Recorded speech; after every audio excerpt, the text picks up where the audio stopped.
Hello दोस्तों, मैं प्रभात कुमार यादव आपका अपने यूट्यूब चैनल प्रभात यादव CITS में स्वागत करता हूं।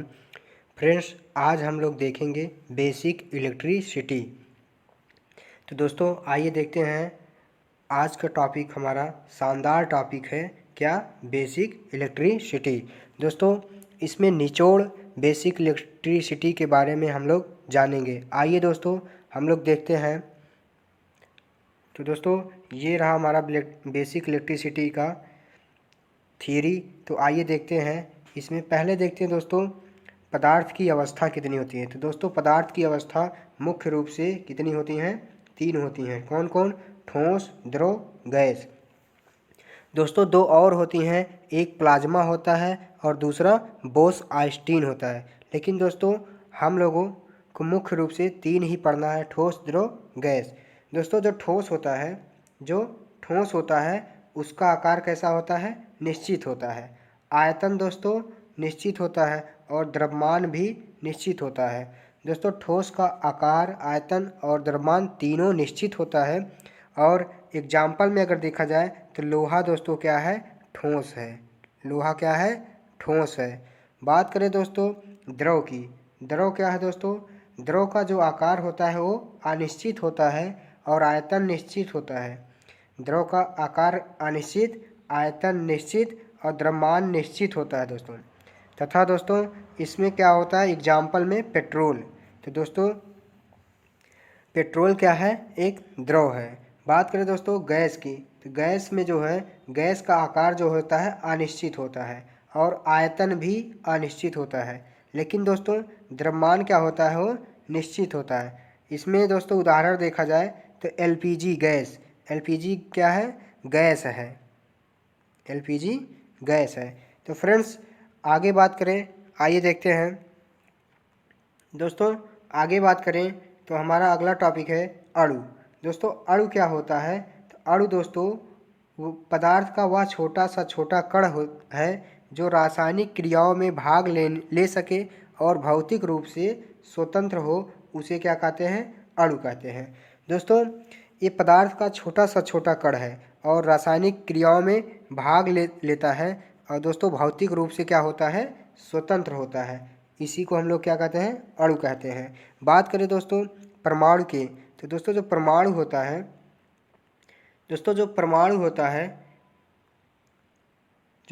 होता है, पदार्थ का वह छोटा कण जो केवल रासायनिक क्रियाओं में भाग ले सके। दोस्तों रासायनिक क्रियाओं में भाग ले सके और भौतिक रूप से स्वतंत्र ना हो। दोस्तों अणु जो होता है रासायनिक क्रियाओं में भाग भी लेता है और भौतिक रूप से स्वतंत्र भी होता है। लेकिन परमाणु दोस्तों क्या है? परमाणु जो होता है रासायनिक क्रियाओं में भाग लेता है लेकिन भौतिक रूप से स्वतंत्र नहीं होता है। तो दोस्तों ये क्या होता है? परमाणु होता है। दोस्तों बात करें हम तत्व की, तो दोस्तों जो तत्व है दोस्तों एलिमेंट जिसको बोलते हैं। दोस्तों तत्व क्या होता है? तो दोस्तों वह पदार्थ जो समान प्रकार के परमाणु से मिलकर बनता है तत्व कहलाता है। दोस्तों जो समान प्रकार के परमाणु से मिलकर बनता है उसे तत्व कहते हैं। दोस्तों इसकी जो संख्या होती है वो क्या होती है? निश्चित होती है। इसकी संख्या निश्चित होती है। बात करें दोस्तों आगे यौगिक की, तो दोस्तों जो यौगिक होते हैं, आइए देखते हैं यौगिक क्या होते हैं। 2 या 2 से अधिक प्रकार के परमाणुओं से मिलकर बना पदार्थ यौगिक कहलाता है। क्या? 2 या 2 से अधिक प्रकार के परमाणुओं से मिलकर बना पदार्थ यौगिक कहलाता है। इनकी जो संख्या होती दोस्तों, इनकी संख्या क्या होती है? निश्चित नहीं होती है। इनकी संख्या निश्चित नहीं होती है फ्रेंड्स, यौगिक कहलाते हैं। बात करें दोस्तों मिश्रण की, दोस्तों जो मिश्रण होता है वो क्या होता है? 2 असमान प्रकार के परमाणुओं को निश्चित अनुपात में मिलाने पर बना पदार्थ मिश्रण कहलाता है। दोस्तों 2 असमान प्रकार के परमाणुओं को निश्चित अनुपात में मिलाने पर बना पदार्थ क्या कहलाता है? मिश्रण कहलाता है। तो दोस्तों आगे बात करें तो आगे दोस्तों नोट है। नोट क्या है दोस्तों? देखिए, मिश्रण को भौतिक क्रियाओं द्वारा अलग किया जाता है जबकि यौगिक रासायनिक क्रियाओं द्वारा अलग किया जाता है। याद रखिएगा दोस्तों, मिश्रण को भौतिक क्रियाओं के द्वारा अलग किया जाता है और यौगिक को रासायनिक क्रियाओं के द्वारा अलग किया जाता है। बात करें दोस्तों आगे परमाणु संरचना, तो फ्रेंड्स जो परमाणु संरचना होता है देखते हैं दोस्तों, परमाणु के अंदर एक नाभिक होता है। परमाणु के अंदर एक नाभिक होता है जिसमें न्यूट्रॉन तथा प्रोटॉन स्थित होते हैं।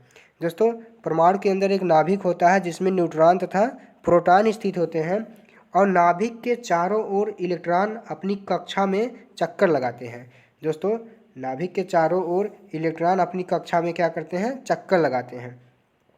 फ्रेंड्स अगला है नाभिक के चारों ओर इलेक्ट्रॉन वामावर्त और दक्षिणावर्त दिशा में दीर्घवृत्ताकार घेरे में चक्कर लगाते हैं। तो दोस्तों जो नाभिक के चारों ओर इलेक्ट्रॉन होते हैं वो किसमें, वामावर्त और दक्षिणावर्त दिशा में दीर्घवृत्ताकार घेरे में चक्कर लगाते हैं। दोस्तों ये इम्पॉर्टेंट पॉइंट है, दीर्घवृत्ताकार चक्कर में। फ्रेंड्स आइए देखते हैं फिगर के माध्यम से। तो दोस्तों देखिए हमारा ये है परमाणु संरचना, एक स्ट्रक्चर है। तो फ्रेंड्स ये हमारा क्या है, ये हमारा नाभिक है। इसके अंदर दोस्तों प्रोटॉन है और ये न्यूट्रॉन है। पीले वाले जो हैं दोस्तों, पीले वाले न्यूट्रॉन है और लाल वाले प्रोटॉन है। फ्रेंड्स ये हमारा क्या हुआ, जो गोला सा है ये नाभिक हो गया। फ्रेंड्स इसके बाहर क्या है, इलेक्ट्रॉन्स चक्कर कर रहे हैं। तो दोस्तों बाहर चक्कर किसमें, दीर्घवृत्ताकार में ये घूम रहे हैं। तो ये दोस्तों इलेक्ट्रॉन है। दोस्तों आइए देखते हैं। तो दोस्तों जो नाभिक होता है, ये जो नाभिक है, ये गोला वाला जो नाभिक है, इसका व्यास कितना होता है, तो 1 फर्मी होता है। फ्रेंड्स इसका व्यास 1 फर्मी होता है। दोस्तों 1 फर्मी की बात करें तो 1 फर्मी बराबर होता है, 1 फर्मी बराबर 10 के पावर -5 मीटर होता है। दोस्तों 1 फर्मी बराबर 10 के पावर -5 मीटर होता है। बात करें दोस्तों परमाणु की त्रिज्या की, तो परमाणु की त्रिज्या होती है 10 के पावर -10 मीटर होता है। बात करें दोस्तों आगे जो इलेक्ट्रॉन होते हैं, जो दोस्तों इलेक्ट्रॉन होते हैं नाभिक के चारों ओर अभिकेंद्रीय बल के कारण चक्कर लगाते हैं। दोस्तों याद रखिएगा, अभिकेंद्रीय बल के कारण नाभिक के चारों ओर चक्कर लगाते हैं। बात करें दोस्तों कुचालक की, आगे है दोस्तों हमारा कुचालक है। कुचालक किसे कहते हैं, तो दोस्तों वह पदार्थ जिसके परमाणु के बाह्य कक्षा में कितने इलेक्ट्रॉन, 8 इलेक्ट्रॉन होते हैं, कुचालक कहलाते हैं। दोस्तों वह पदार्थ जिसके परमाणु के बाह्य कक्षा में 8 इलेक्ट्रॉन हो, कितने, 8 इलेक्ट्रॉन हो, कुचालक कहलाते हैं। दोस्तों उदाहरण की बात करें तो लकड़ी हो गया और रबड़ हो गया। दोस्तों ये क्या है, कुचालक होते हैं। दोस्तों अगर हम अर्धचालक की बात करें तो अर्धचालक क्या होते हैं, तो वह पदार्थ जिसके परमाणु के बाह्य कक्षा में 4 इलेक्ट्रॉन होते हैं, अर्धचालक कहलाते हैं। क्या दोस्तों, अर्धचालक के बाह्य कक्षा में कितने इलेक्ट्रॉन होते हैं, 4 इलेक्ट्रॉन होते हैं। उदाहरण की बात करें दोस्तों तो उदाहरण जो होते हैं सिलिकॉन और जर्मेनियम होते हैं। कौन कौन, सिलिकॉन और जर्मेनियम होते हैं। बात करें दोस्तों चालक की, तो दोस्तों जो चालक होता है वह पदार्थ जिसके परमाणु के बाह्य कक्षा में 1, 2, 3 इलेक्ट्रॉन पाए जाते हैं उसे चालक कहते हैं। अर्थात 1, 2, 3 मतलब हम कह सकते हैं मुक्त इलेक्ट्रॉन पाए जाते हैं। क्या, मुक्त इलेक्ट्रॉन पाए जाते हैं, उन्हें हम चालक कहते हैं। बात करें दोस्तों उदाहरण की तो कॉपर हो गया, सोडियम हो गया, सोना हो गया, चांदी हो गया, एल्युमिनियम हो गया, तो ये सब क्या है दोस्तों, चालक हैं। बात करें दोस्तों इलेक्ट्रॉन, इसमें अगला पॉइंट इलेक्ट्रॉन की संख्या बराबर प्रोटॉनों की संख्या। इम्पॉर्टेंट पॉइंट है दोस्तों कि इलेक्ट्रॉनों की संख्या बराबर प्रोटॉनों की संख्या।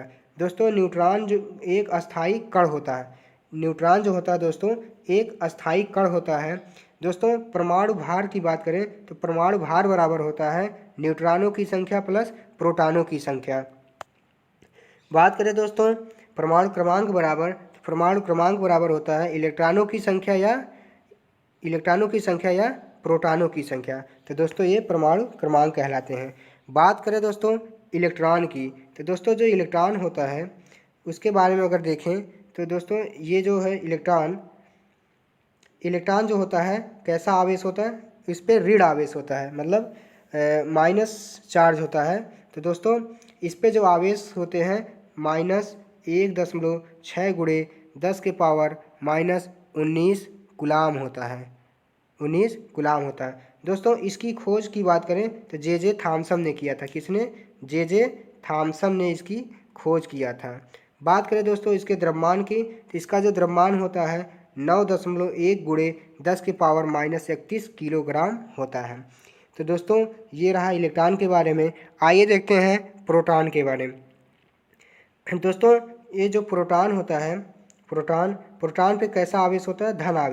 धन आवेश होता है। दोस्तों इस पे जो चार्ज होता है +1.6 गुणे 10 के पावर -19 कूलाम होता है इस पे चार्ज। दोस्तों इसकी खोज की बात करें तो खोज गोल्डस्टीन ने किया है, और नामकरण की बात करें तो रदरफोर्ड ने किया है।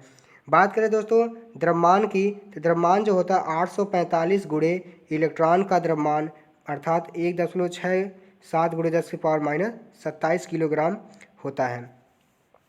बात करें दोस्तों ये जो होता है 1845 गुणे इलेक्ट्रॉन का द्रव्यमान या 1.67 गुणे 10 पावर -27 किलोग्राम होता है। बात करें दोस्तों न्यूट्रॉन की, तो जो न्यूट्रॉन होता है दोस्तों, न्यूट्रॉन होता है इसकी खोज किसने किया है?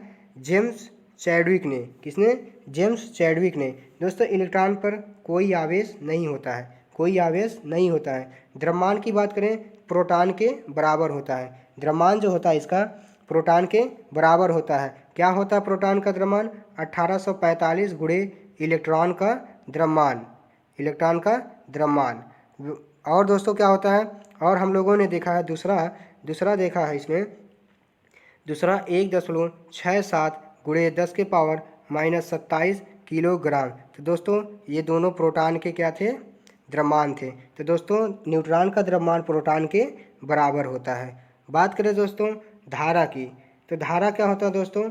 जो धारा होता है इलेक्ट्रॉन के प्रवाह को विद्युत धारा कहते हैं। क्या दोस्तों? इलेक्ट्रॉन के प्रवाह को विद्युत धारा कहते हैं। दोस्तों विद्युत धारा की दिशा इलेक्ट्रॉन के प्रवाह के विपरीत दिशा में होता है। दोस्तों विद्युत धारा की दिशा इलेक्ट्रॉन के प्रवाह के विपरीत दिशा में होता है। बात करें दोस्तों विद्युत धारा की चाल, विद्युत धारा की जो चाल होती है दोस्तों प्रकाश की चाल के बराबर होती है।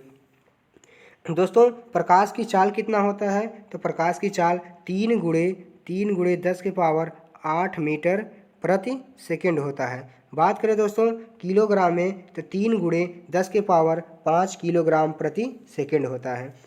दोस्तों आवेश, अगला पॉइंट हमारा है आवेश प्रवाह की दर को विद्युत धारा कहते हैं। आवेश प्रवाह की दर को विद्युत धारा कहते हैं। बात करें दोस्तों फार्मूले की, तो जो दोस्तों फार्मूला है I बराबर डी क्यू बटे डी टी होता है, या हम कह सकते हैं Q/T, या हम कह सकते हैं Q/T। दोस्तों अगर मात्रक की बात करें तो मात्रक होता है कूलाम प्रति सेकंड या एम्पियर।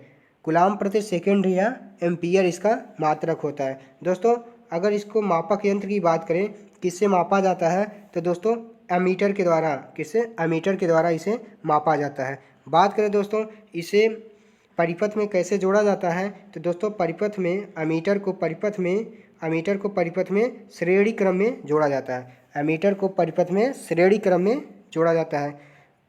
बात करें दोस्तों विद्युत धारा के प्रकार, दोस्तों जो विद्युत धारा होता है, विद्युत धारा के प्रकार कितने होते हैं? तो 2 होते हैं। कौन कौन से 2 प्रकार कौन कौन से हैं? एक होता है डीसी, एक होता है एसी। डीसी का पूरा नाम होता है दोस्तों डायरेक्ट करंट, और एसी का पूरा नाम होता है अल्टरनेट करंट। बात करें दोस्तों डीसी की, तो डीसी क्या होता है दोस्तों? डीसी है अर्थात डायरेक्ट करंट। तो दोस्तों यह इसके बारे में बात करें तो वह धारा जिसका दिशा व मान, क्या दिशा व मान समय के साथ नियत रहता है डीसी कहलाता है। दोस्तों समय के साथ क्या हो? नियत हो, कोई परिवर्तन इसमें ना हो, तो दोस्तों इसे क्या कहते हैं? डीसी।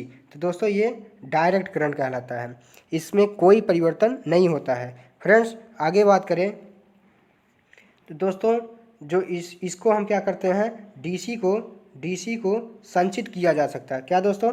डीसी को संचित किया जा सकता है। और बात करें दोस्तों इसकी खोज किसने किया है, तो इसकी खोज एडिसन ने किया था। डीसी की खोज एडिसन ने किया था। दोस्तों डीसी की जो फ्रीक्वेंसी होती है वो 0 हर्ट्ज होती है। क्या? 0 हर्ट्ज होती है।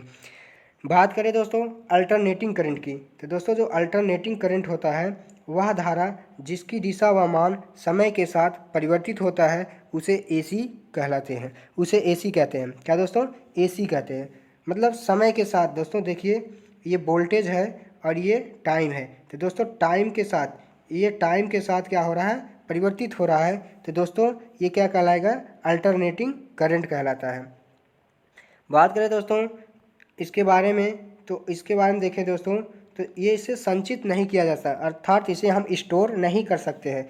दोस्तों इसकी खोज की बात करें तो इसकी खोज किसने किया है? तो टेस्ला ने किया था। किसने? टेस्ला ने किया था। बात करें दोस्तों इसकी फ्रीक्वेंसी की, फ्रीक्वेंसी कितना होता है? 50 hertz plus minus 3%। 50 hertz plus minus 3% होता है। बात करें दोस्तों विद्युत धारा के प्रभाव के, तो दोस्तों विद्युत धारा के प्रभाव के बारे में बात करें तो ये कितने प्रकार के होते हैं? 5 प्रभाव होते हैं। कितना? 5 प्रभाव। पहला है दोस्तों ऊष्मीय, दूसरा रासायनिक, तीसरा विद्युत चुंबकीय प्रभाव, चौथा है आयनीकरण प्रभाव और पांचवा है किरण प्रभाव। तो दोस्तों इसके 5 प्रभाव होते हैं। बात करें दोस्तों विद्युत वाहक बल की, तो दोस्तों जो विद्युत वाहक बल है इसके बारे में बात करें तो इलेक्ट्रॉन पर लगने वाला वह बल जिसके कारण विद्युत धारा का प्रवाह हो उसे विद्युत वाहक बल कहते हैं। दोस्तों विद्युत वाहक बल है मतलब इलेक्ट्रॉन पर लगने वाला वह बल जिसके कारण विद्युत धारा का क्या हो? प्रवाह हो। दोस्तों सीधी सी बात करें तो ये क्या करता है?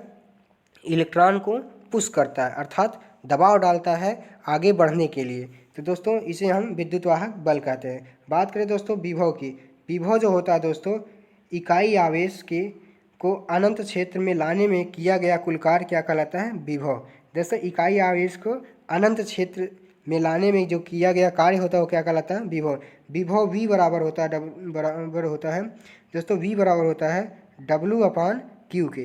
क्या? W/Q के। तो विभव V बराबर होता है कार्य बटे आवेश अर्थात W/Q। दोस्तों मात्रक की बात करें तो मात्रक क्या होगा? जूल प्रति कूलाम। क्या? जूल प्रति कूलाम। बात करें दोस्तों विभवांतर की, तो दोस्तों जो विभवांतर है दो विभवों के बीच के अंतर को विभवांतर कहते हैं। दो विभव अर्थात हम बात करें VV माइनस VA, ये दोस्तों दो विभव हैं और इनके जो बीच माइनस का चिन्ह किसको दर्शा रहा है? अंतर को दर्शा रहा है। इसको हम क्या कहते हैं? विभवांतर, अर्थात दो विभवों के अंतर को विभवांतर कहते हैं। बात करें दोस्तों दूसरा पॉइंट, जब विभवांतर शून्य हो तो उस शाखा में धारा का प्रवाह नहीं होता है। दोस्तों अगर विभवांतर शून्य होगा तो उस शाखा में कोई धारा का प्रवाह नहीं होगा। बात करें दोस्तों नोट में क्या है दोस्तों? EMF अर्थात इलेक्ट्रोमोटिव फोर्स, या हम कह सकते हैं विद्युत वाहक बल, और दोस्तों विभवांतर, तीनों का जो मात्रक होता है क्या होता है? वोल्ट होता है। बात करें दोस्तों इसे वोल्ट मीटर से मापा जाता है। दोस्तों विभव और विभवांतर इस सबको और विद्युत वाहक बल को किससे मापते हैं? वोल्ट मीटर के द्वारा हम मापते हैं। दोस्तों वोल्ट मीटर को परिपथ के किस में जोड़ना चाहिए? समांतर क्रम में। दोस्तों वोल्ट मीटर को परिपथ के समांतर क्रम में जोड़ना चाहिए। तो फ्रेंड्स ये बेसिक इलेक्ट्रिसिटी था जो आज कंप्लीट हो गया। तो फ्रेंड्स हम आशा करते हैं वीडियो पसंद आया होगा। दोस्तों वीडियो पसंद आया लाइक शेयर और सब्सक्राइब करिए। Thank you.